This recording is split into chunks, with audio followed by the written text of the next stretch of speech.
दोस्तों माजिद मकसूद है। दोस्तों आज हम बात करेंगे थोड़ी बहुत एमक्यूएम पे। और एमक्यूएम में जो स्पेशली दो तीन जो धड़े हैं, उसमें थोड़ी सी फ्रस्ट्रेशन है और एक दूसरे पर इल्जामात लगाए जा रहे हैं। और ट्विटर पे मैं पढ़ता रहता हूँ कि बहुत सारे लोग एक दूसरे पे जो है वो इल्जामात लगा लगा रहे हैं। और ये इल्जामात कोई ऐसे मतलब बिल्कुल फजूल भी नहीं है, मीनिंगलेस भी नहीं है, इसके पीछे कुछ हकीकत भी है। आइए इसकी तारीख पे थोड़ी सी बात करते हैं। देखिए एमकेएम को के लिए मैं ऐसी तो बात नहीं कर सकता। जैसे एक वो लड़का है आरफीन, वो बड़ी गंदी जुबान इस्तेमाल करता है, लेकिन हम लोग कोई गंदी जुबान इस्तेमाल करने की हमें कोई ट्रेनिंग नहीं है, हम ऐसा नहीं कर सकते। मैं तो एक तारीख पे बात करूंगा क्योंकि वो सिंध के स्टेक होल्डर है, तो हमें भी बात करनी चाहिए। पिछली दफा मैंने देखा कि एक उर्दू स्पीकिंग दोस्त है, रजी साहब हैं। वो तो बहुत ज्यादा नफरत भी करते हैं, लेकिन वो कहते हैं कि सिंध के लोगों को भी जो है वो जो सिंधी स्पीकिंग है, उनको भी अपनी बात करनी चाहिए। तो मैंने चाहा कि क्यों, वाई नॉट, हम भी बात कर सकते हैं, क्यों नहीं कर सकते। सबसे पहले तो इनकी एक तारीख है। देखिए यहाँ पर बहुत सारी पार्टीज की तारीख है, ये बड़ी तलख हकीकत है। और इस तलख हकीकत को जब तक हम समझेंगे नहीं ना, तो हमें बातें समझ में नहीं आएगी। दुनिया में कभी ऐसा नहीं हुआ कि बाहर से अगर कोई लोग आए भी हों और वो आकर कहें कि भाई हमें ये जिस मुल्क में आए हैं ये हमें टुकड़े करके हमें दे दो। फॉर एग्जांपल, अगर मैं श्रीलंका चला जाऊं और बरतानिया चला जाऊं और कहूं कि ये मुझे टुकड़े करके जो है ना दे दो, ये आज तक तारीख में नहीं हुआ। और ये भी कभी नहीं हुआ कि मिनार्टी ने कहा हो कि भाई हम जो है वो अ, आपका जो कैपिटल है वो हमारा है और आप बिल्कुल पीछे चले जाए। ये एक कॉन्फ्लिक्ट मैं नहीं समझता कि ये कॉन्फ्लिक्ट स्पीकिंग का है। मैं बिल्कुल नहीं समझता। मैं समझता हूँ कि इनको ये कॉन्फ्लिक्ट दिया गया है। और इसकी वजह ये है कि एक देखें, आपके पास दो तीन पार्टीज बनी हुई हैं, आप उनकी तारीख उठा कर देख लें। आप टीटीपी देख लें, उनको उन्होंने बनाया, इस्तेमाल किया। आज टीटीपी के क्या हालात है। और टीटीपी को आज तकरीबन यहाँ पे खारिज कहा जाता है। पहले वो क्या थे? पहले वो हमारे हीरोज थे। और परवेज मुशर्रफ ने जैसे कहा कि हमारे मुजाहिद थे, लेकिन आज उनको हम अल खारिज कहते हैं। पता नहीं क्या कहते हैं, लेकिन आजकल मुझे समझ नहीं आती उनके साथ हम किस तरह का बर्ताव कर रहे हैं। वो उनको कहते हैं कि वो सारे सेपरेटिस्ट से भी मिल गए हैं और वो हमारा मुल्क दुश्मन है। अब एमकेएम को बनाने की जो पीछे बैकग्राउंड था वो तो यही था कि सिंध में एक तो थोड़ी बहुत जीए सिंध वाले लोग थे और पाकिस्तान पीपल्स पार्टी थी, तो उनकी कुछ से थी। क्योंकि राइट्स उनके जो है वो आगे से नहीं मिलते थे। जैसे आपको पता है 1 यूनिट था, 1 यूनिट के बाद जो पेट्रोलियम और गैस जो सिंध से आई और बलूचिस्तान से आई, वो पता नहीं कहाँ कहाँ पहुंच गई। लेकिन सिंध में के लोगों में थोड़ी सी ये परेशानी थी, तो लोगों ने उस पे एहतजाज किया, प्रोटेस्ट किया, लोग बड़े परेशान थे। तो जियाउल ने एक ऐसी पार्टी बना दी जो पार्टी को उन्हें इस्तेमाल करने के लिए, कंटेन करने के लिए सिंध के लोगों को उन्होंने फंड्स दिए। इसमें कोई शक नहीं है। इल्ता भाई जो मेरा ख्याल है उस वक्त मौजूद नहीं थे मुल्क में, लेकिन वो कराची यूनिवर्सिटी में पढ़े तो थे, लेकिन वो उस वक्त बताया जा रहा है कि लंदन में थे या अमेरिका में थे, कहीं टैक्सी चलाते थे। ये मैंने पढ़ा है, मुझे कंफर्म नहीं है। बहरहाल फिर उसको लॉन्च किया गया। और उस लॉन्च करने के बाद आपको पता होगा कि फिर आप तारीख उठा के देख लें, फिर सिंध के जो सिंधी लोग थे यहाँ के बाशिंदे, उनके साथ लड़ाइयाँ शुरू हो गई। और इसमें कोई शक नहीं है, दोनों एक दूसरों को दोनों ने मारा, दोनों ने कत्ल किया, कत्ले आम किया। लेकिन ये सारी बातें हमें अब तक पता नहीं चली थी कि शायद ये हम समझते थे कि ये उर्दू स्पीकिंग हमें मार रहे हैं, और यकीनन वो समझते होंगे कि सिंधी जो है वो हमें मार रहे हैं और ये नफरत। लेकिन इसको जो एक्सपोज किया वो अल्ताफ भाई ने किया। वो जब बाहर गए, तो जब इनकी रीच से बाहर चले गए, तो फिर उसने कुरान उठा के बता दिया कि किसकी वजह से हम लड़ते रहे, किसने हमें लड़ाया, मैं नाम लेने की मुझे जरूरत नहीं है। बहरहाल उसने फिर बता दिया कि ये इस वजह से हम लड़ते रहे। तो वो सिंध के जो कॉम्प्रस लोग थे, वो जो बाहर थे, उनसे भी उनकी मुलाकातें होती थी। आपने देखिए अब पीपल इन्होंने एमकेएम को किस तरह पीपल्स पार्टी के साथ भी लड़वाया। मुझे एक सीनियर पीपल्स पार्टी के रहनुमा हैं, मेरे ख्याल अभी भी सीसीसी के मेंबर हैं, उन्होंने मुझे बताया था कि इनको बताया जाता था बाकायदे कि अब आप पीपल्स पार्टी को ब्लैकमेल करें और उनको कहें कि फलाने फलाने मिनिस्ट्री हमें दे, तो हम आपके साथ हैं, वरना हम नहीं रहेंगे। कि जैसे मैसेज आता था और ऊपर मैसेज चला जाता था, तो हमारी राब्ता कमेटी उसको प्रोटेस्ट करना शुरू कर देती थी और हुकूमत का हिस्सा भी बनती थी। और उसके बाद उनको जो है वो ब्लैकमेल भी करती थी। ब्लैकमेल वो अपने फायदों के लिए नहीं करती थी, उनको कहा जाता था अपनी जात के फायदे के लिए, उर्दू स्पीकिंग भाई बहनों के लिए नहीं, अपने जाति फायदे के लिए। आपने देखा होगा बहुत सारे ऐसे लोग हैं जो चप्पल पहन के आए थे, हवाई चप्पल पहन के आए थे, आज वो बिलियनर है। और मैं तो नहीं कहता, वो आपके लोग ही कहते हैं, उर्दू स्पीकिंग भाई है हमारे, वही कहते हैं। उन्होंने क्या दिया कराची को, लेकिन नफरत और ऐसी नफरत। और जो आपने देखे कि आज तक उस नफरत को खत्म नहीं किया जा रहा। ऐसा हुआ देखें उसके बाद, अगर आप थोड़ा सा आगे जाए, ये मुस्लिम लीग नून का भी हिस्सा बने, और उसके बाद ये जिसकी सीटें जबरदस्ती 2018 में देखें, जबरदस्ती सीटें किसको दी गई, जो एमकेएम की सीटें थी वो दी गई पीटीआई को। लेकिन इनको कहा गया कि नहीं नहीं, आप पीटीआई का हिस्सा बन जाए। तो ये जिन्होंने इनकी सीटें ली थी उनका हिस्सा बन गए। ये वैसे होता नहीं कि आप ही मेरी सीटें ले ले, मैं भी आपकी फिर हुकूमत का हिस्सा बन जाऊं और आपके साथ बैठ जाऊं। और फिर इनको कहा गया कि भाई आप जो है वो इनसे निकल जाएं, इशारा मिला तो ये निकल भी गए जल्दी। तो ये सिर्फ इशारों की जुबान समझते हैं, और जिनके लिए काम करते हैं, ये कराची के लोगों के लिए बिल्कुल काम नहीं करते, इसमें कोई शक नहीं है। ना इन्होंने कुछ काम किया है।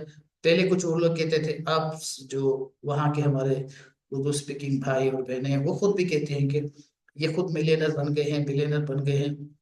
लेकिन कराची के लोगों को इन्होंने कुछ नहीं दिया। फिर एक और मिसाल, फिर आप देखें कि जब इल्ताफ भाई जो है वो इनकी रीच से बिल्कुल अलग हो गया, जब उनकी वहां पे उन पे कोई भी उनका असर नहीं हुआ, तो वो जब अलग लाइन लेना शुरू किया, तो फिर उन्होंने एमकेएम को तोड़ दिया। जैसे अब टीटीपी को वो कहते हैं कि वो मुल्क दुश्मन है, और इनफैक्ट पीटीआई को भी कहते हैं, उनको भी उन्होंने बनाया। लेकिन पीटीआई पे वो हाथ नहीं है जो एमकेएम पे है। उनके लिए फिर भी कहीं ना कहीं जो है वो उनके पास सॉफ्ट कॉर्नर है। लेकिन एमकेएम के लिए जो स्पेशल इल्ताफ भाई है उसके लिए नहीं। तो बहरहाल फिर इल्ताफ भाई जब वहां गरजे, तो जाहिर सी बात है फिर इन्होंने एमकेएम को तोड़ दिया।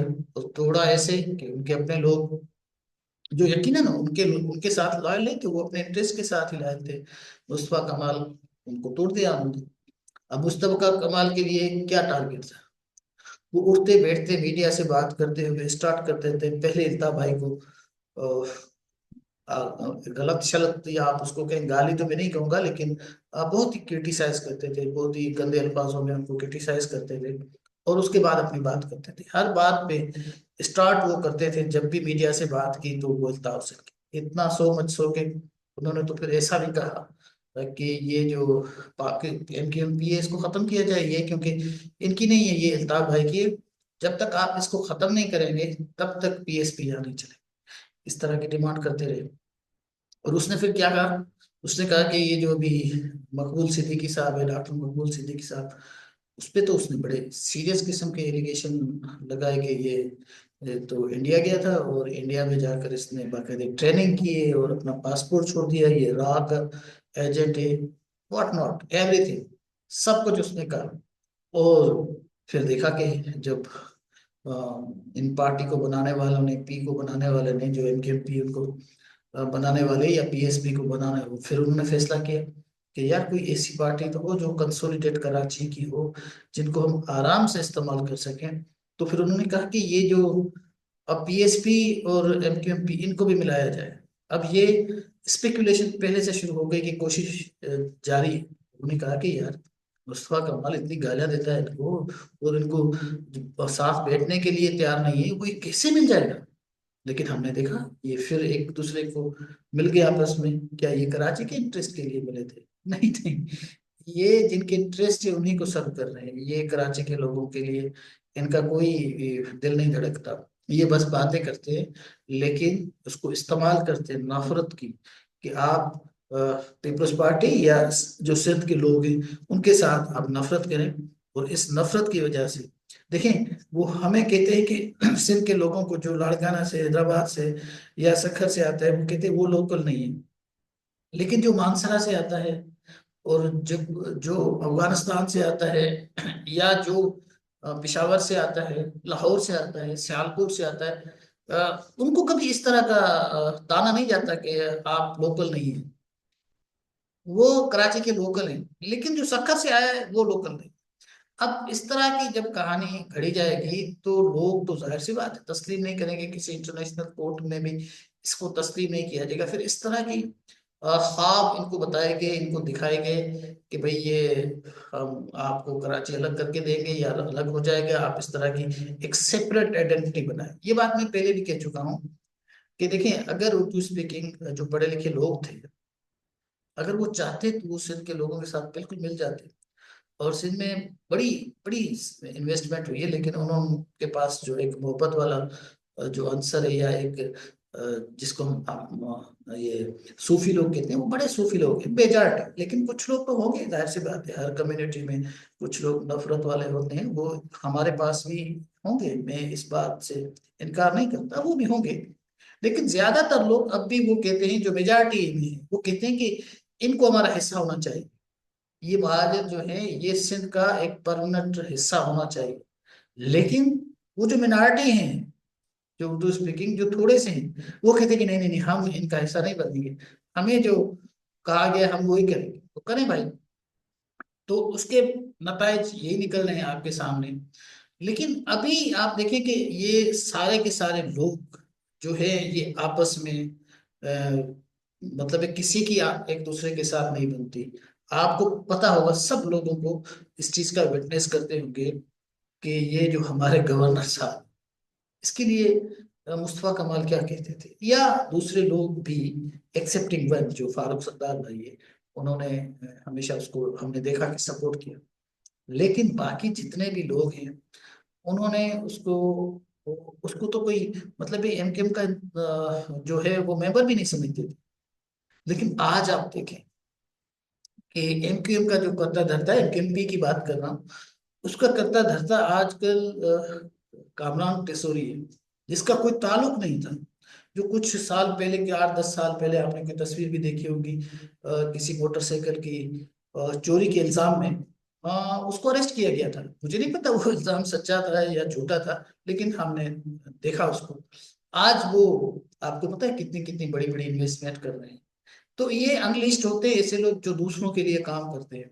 तो ये इनको भी कहा गया, जब ये लोग काम करते थे एमक्यूएम में थे, तो इनको कहा गया था कि हमारे काम आप करते रहें, फिर आप अनलिस्ट है अपनी दौलत बनाए, जो करें कब्जे करें, जिस तरह भी आपको कराची चलाना है आप जाने, लेकिन हमारा काम करते रहे।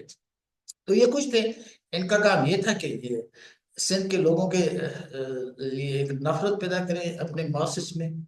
और ऐसी नफरत जो कि कभी आपस में दोबारा बन नहीं सकी। लेकिन मैं फिर भी दाद देता हूँ अल्ताफ भाई को और सिंध के कुछ लोगों को, जिन्होंने कोशिश की कि इनमें ये नफरत को कम किया जाए। एक बात देखें, इस मुल्क में स्पेशली कराची में देखें तो बहुत सारे जो दूसरे सूबों के लोग हैं वो आ गए हैं। बहुत सारे दूसरे ममालिक के लोग भी इस कराची में बसते हैं, बहुत बड़ा हो गया, अब इसके मसाइल भी बहुत बड़े।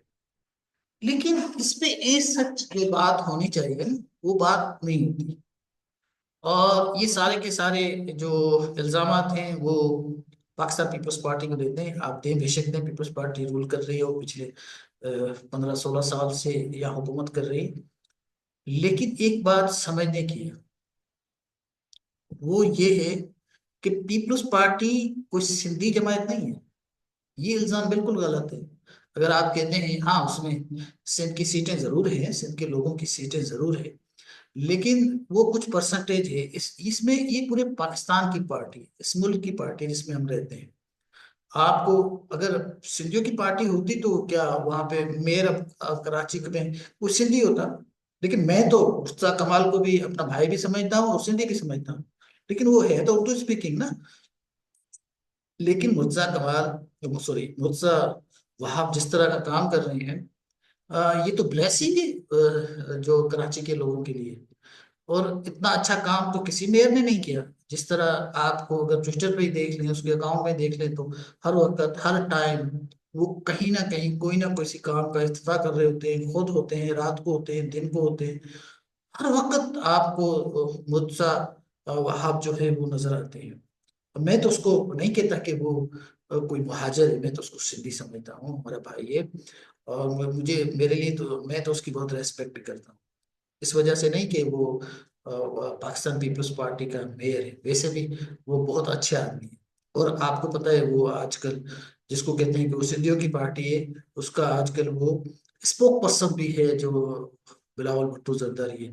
तो ये इल्जाम देना कि ये पीपल्स पार्टी सिंधियों की पार्टी है, कौम परस्तों की पार्टी है, ये मेरा ख्याल है ये कौम परस्तों को भी लोग हर्ट करते हैं, क्योंकि कौम परस्तों की और Peoples Party they are different school of thoughts. इतना तक के एक दफा मुझे याद है कि उसी जामोद था कोई साहब जिसकी शादी पे जीएम सेठ भी आए थे और शहीद बीबी भी आई थी।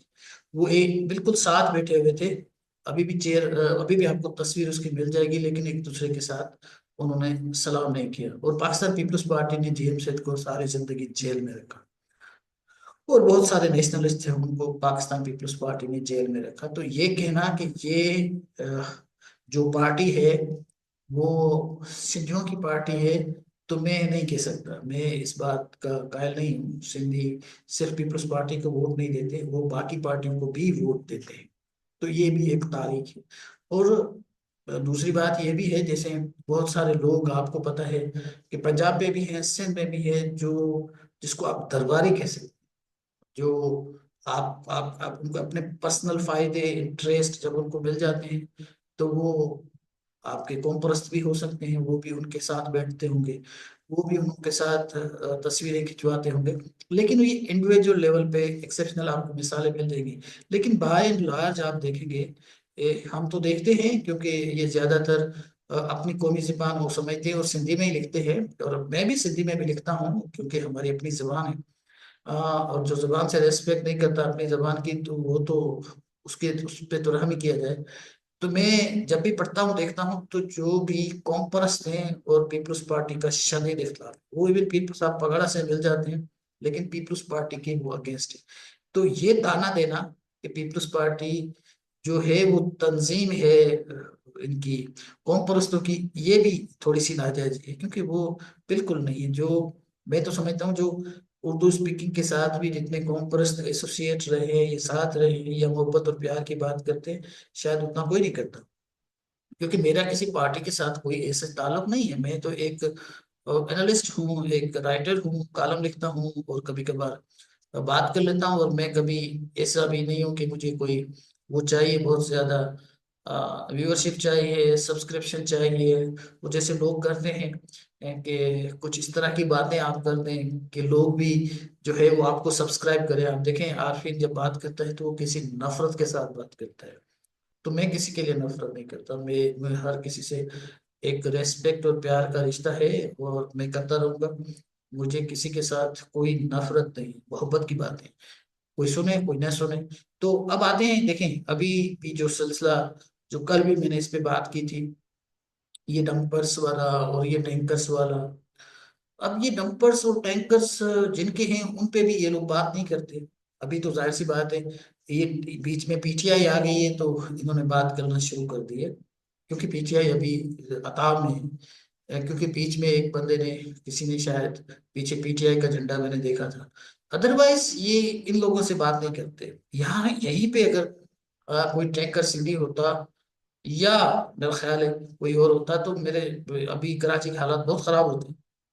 अगर सिंधी होता तो बहुत ही खराब होती, अगर उन्होंने कत्ल की होती। लेकिन वो तो है ही नहीं, उनके अंडर में ही नहीं है। उनकी जो एक्सेस नहीं है उनके पास।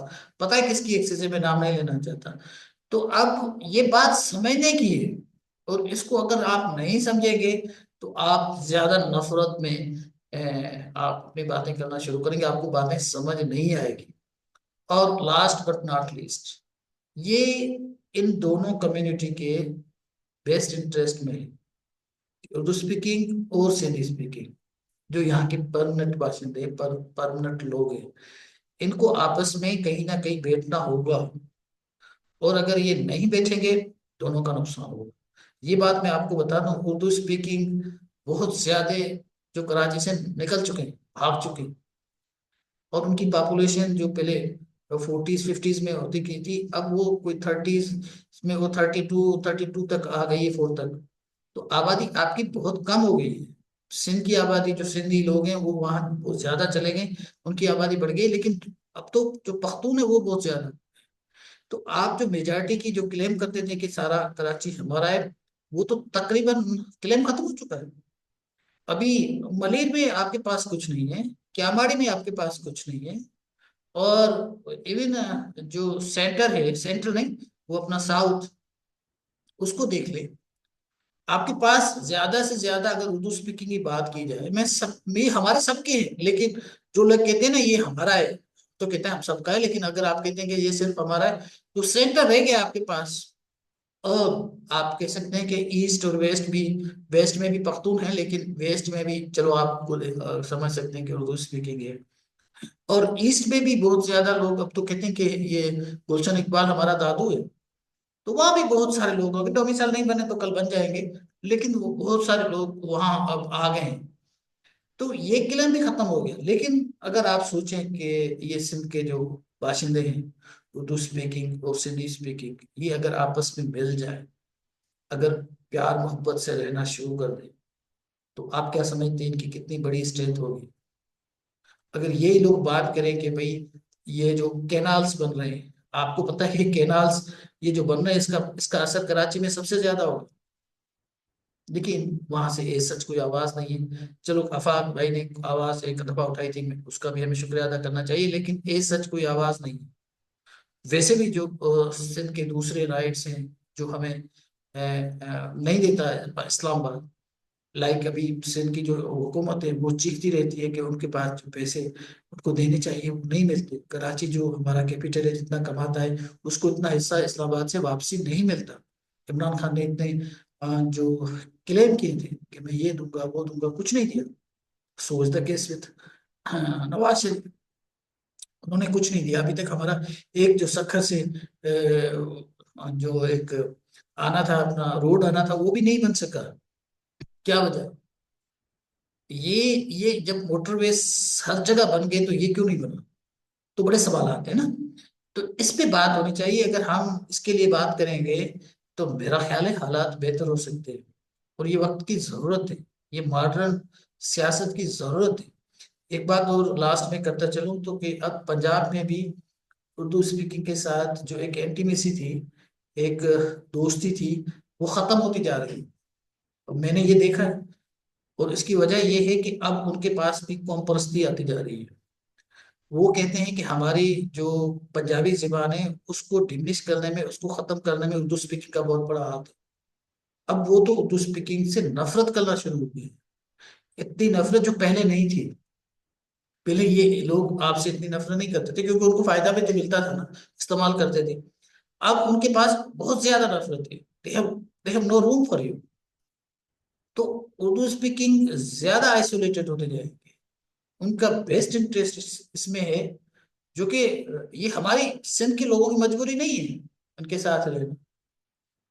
वो उनके साथ नफरत भी कर सकते हैं, तब भी रह सकते हैं, क्योंकि अब ओवरवेलमिंग पॉपुलेशन आ जाएगी कराची और हैदराबाद में। लेकिन उसके बाद भी सिंध के लोग कहते हैं कि ये हमारे साथ मिल जाए। और पाकिस्तान पीपल्स पार्टी तो आपको बड़ा रूम देने के लिए तैयार है, वो तो आपको एडजस्ट करने के लिए तैयार है। अभी बहुत सारे लोग जो है वो पीपल्स पार्टी में आ गए हैं। मुझे रिस्पेक्ट है उन लोगों के लिए।